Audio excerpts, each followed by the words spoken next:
Hey everybody, look how many days it is to Christmas. I just wanted to hop on today because I wanted to talk a little bit about the prophecy behind the Messiah. God promised a Savior. He promised to send a Messiah to his people, to rescue them, to save them from their sin. And so one of the things that most people know is that he was prophesied to be born of a virgin.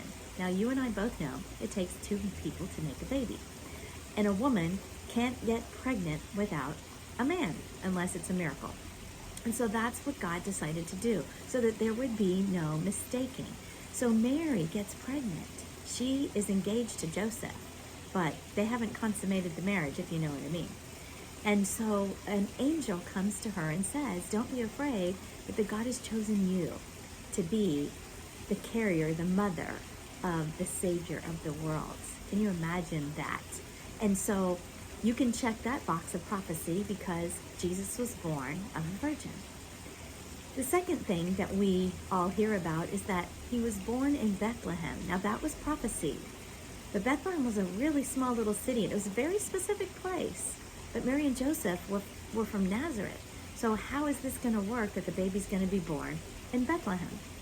Well, she goes almost 9 months of her pregnancy in the town they live in Nazareth. But just before she gives birth, they have to travel. Where? Bethlehem.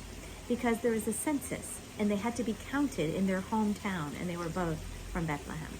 So just like you and I every 10 years have to fill out like a census, a piece of paper that gets mailed to us, they had to actually physically go. So here they are in Bethlehem. Nobody will give her a room, no hotel, nobody has an extra room at their house, and they're left to go into the stalls with the horses and the cows and the pigs and the sheep and the goats, and that's where she gives birth to the baby.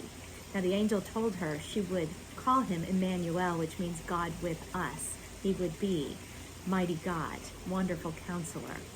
And so you can check that box because that happened. Now also, the Messiah was to come from the line of David, and he would be heir to the throne of his father, King David. And Jesus fulfilled that, so you can check that box.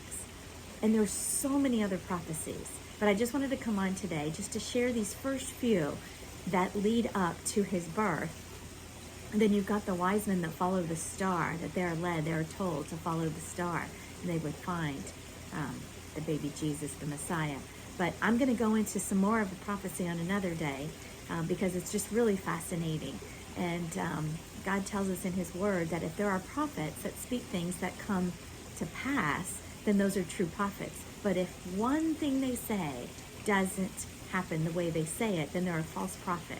So we're going to look at some other things that people said about the Messiah, and we're going to see just how many of these that Jesus checks the box so that there is no mistaking that the Messiah has come, the Messiah has been born, and this is what we celebrate at Christmas. Y'all have a great day.